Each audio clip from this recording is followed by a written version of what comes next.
دوستان سلام، روزتون بخیر باشه. تو این ویدیو با امیر آقا میخوایم راجع به پیش نیاز دوره آناتومی حرکت شناسیمون صحبت بکنیم.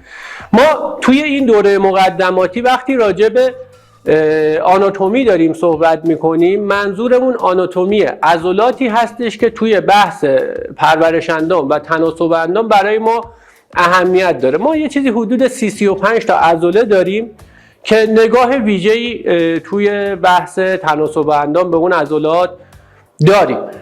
وقتی راجع به حرکت شناسی میخوایم صحبت بکنیم، منظور ما اینه که کدوم عضلات با کوتاه شدنشون باعث تغییر زاویه توی مفصل ها میشن.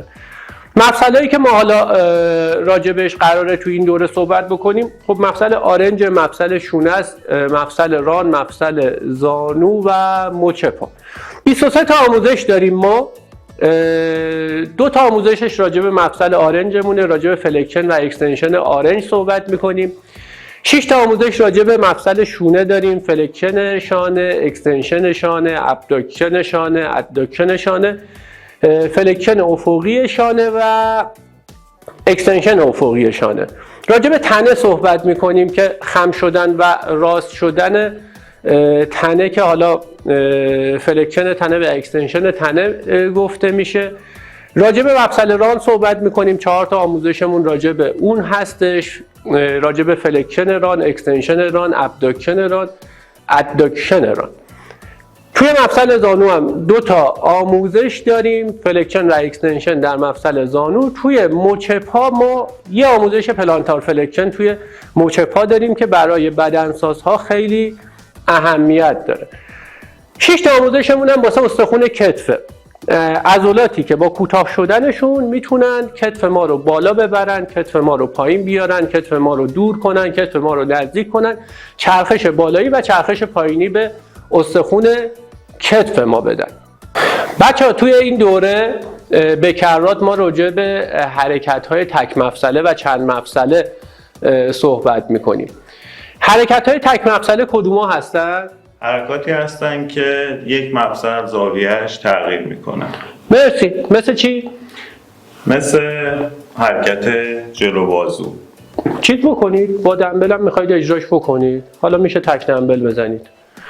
بچه نگاه کنید، حرکت هایی که توی مفصل انجام میشه رو ما بهش میگیم حرکت های تک مفصله. توی تحلیل حرکت هاتون که هر روز باید برای ما بفرستید باید دقت بکنید. حرکتی که ما براتون میفرستیم که تحلیل بکنید، خب باید نگاه بکنید وقتی که توی مفصل داره انجام میشه. الان توی مفصل آرنج ما فقط حرکت داریم. وقتی توی مفصل تغییر زاویه داریم به این حرکت میگیم تک مفصله. حالا حرکت های چند مفصله کدوم هستن؟ حرکت هایی که توی چند تا مفصل ما تغییر زاویه داریم.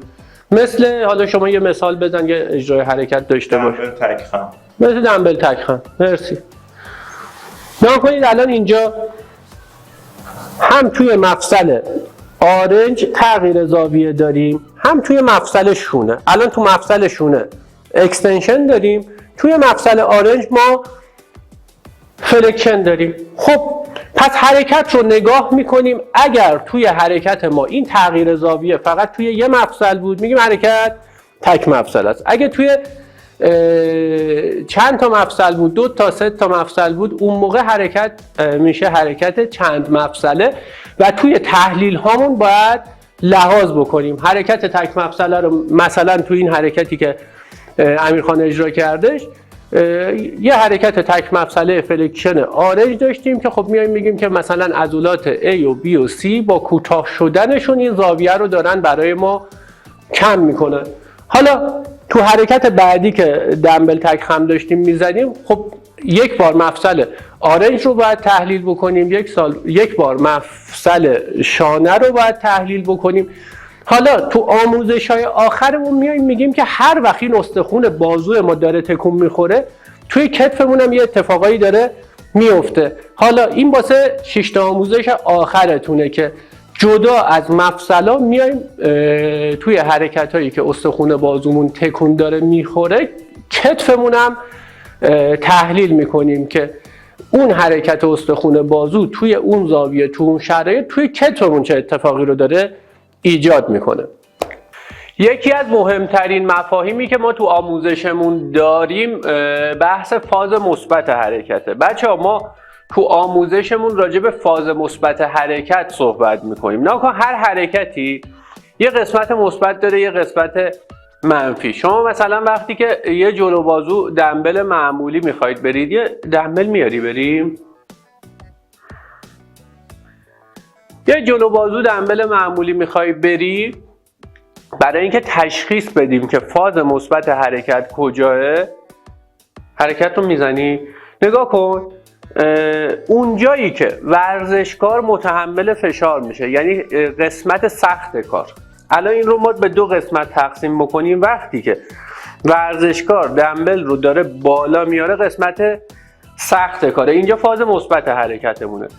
ابتدای فاز مثبت، برو پایین نگاه کن، ابتدای فاز مثبت اینجا ابتدای حرکتمونه و انتهای فاز مثبت انتهای حرکتمونه. ما تو آموزشامون فاز مثبت حرکت رو تحلیل میکنیم. مثلا تو همین حرکت نگاه بکنید، ما واسه اینکه ببینیم عضله هدف این چیه باید بیایم ببینیم فاز مثبت کجاست. خب فاز مثبت حرکت وقتیه که دنبل اینجوری داره حرکت میکنه میاد بالا. خب تو این شرایط خب عضلاتی که دارن کار میکنن دو سر بازویی، بازویی قدامیه و عضله بازویی زند علایی.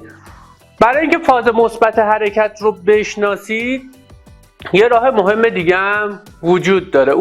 اونم اینه که اون فازی که، یعنی اون قسمتی که شما وزنه رو سنگین بکنید دیگه نمیتونید بزنید، اونجا میشه فاز مثبت حرکت.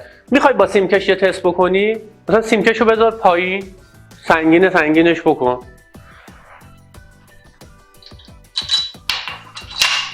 تک دست بزن. آره بچه ها نگاه کنید، اینجا وزنه رو الان سنگین کرده.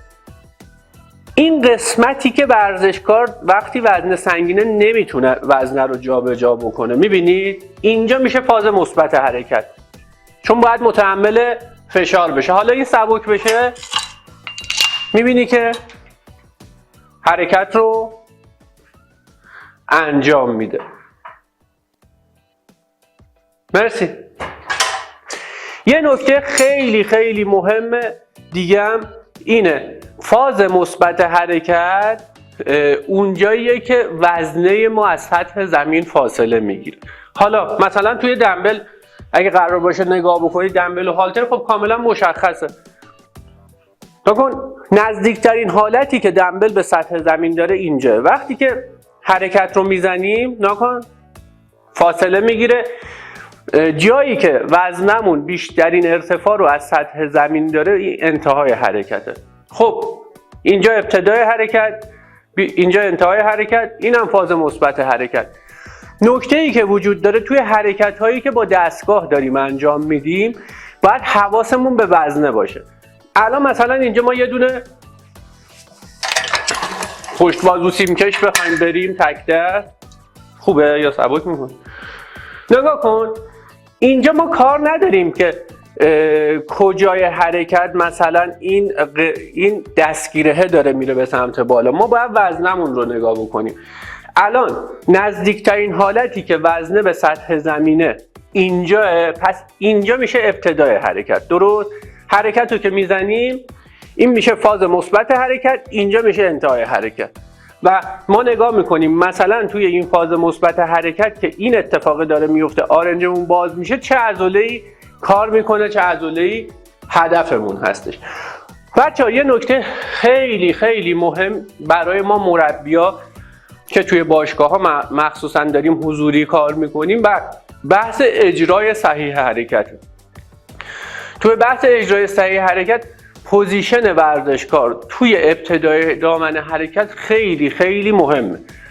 حالا یه حرکت چند مفصله مثال میزنم. مربی‌ها باید به بهترین شکل بلد باشن که پوزیشن ورزشکار رو تو ابتدای دامن حرکت توضیح بدن. الان همین دنبل خمو بریم ابتدای دامن حرکت. بچه‌ها گفتم ابتدای دامن حرکت جاییه که وزنه ما نزدیکترین حالت به سطح زمین رو داره. خب تو باید به بهترین شکل این رو توضیح بدی که آقا وقتی که تو ابتدای دامن حرکت هستی چه پوزیشنی باید داشته باشی؟ خب پاها اندازه عرض لگن باید باز باشه، زانو خم باید باشه، خمیدگی زانو رو باید ببینید، زاویهش رو کامل تو نظرتون باشه، به ورزشکارتون بگید. زاویه‌ای که تنه داره با رون، زاویه‌ای که تنه داره با سطح زمین خیلی مهمه. بازو و ساعدی که عمود به سطح زمینن، زاویه آرنج خیلی مهمه. این که سر در راستای ستون مهره ها هست، این که کمر باید یعنی پایین کمر حالت طبیعی خودش رو داشته باشه. یعنی تک تک اینها رو شما باید تو اجرای صحیح حرکت با ادبیات خیلی قشنگ بتونی به شاگردت منتقل کنی. حرکت رو بزنی. اینجا میبینید دمبل رو مثلا ورزشکار داره به صورت مورب بالا میاره، این رو باید به بهترین شکل بتونی بیان بکنی. و این که در انتهای حرکت که اینجا باشه، این پوزیشن هم باید به ورزشکارت بتونی بگی. مثلا میگی که آقا در انتهای حرکت استخوان بازوت یک کوچولو از سطح بدنت باید بره بالا و آرنجت نزدیک به تنت حرکت بکنه. این چیزهاییه که یک مربی باید به بهترین شکل بتونه بیان بکنه. یعنی انقدر باید تر و تمیز بیان بکنه و اصولی بیان بکنه که شاگردش به راحتی متوجه داستان بشه.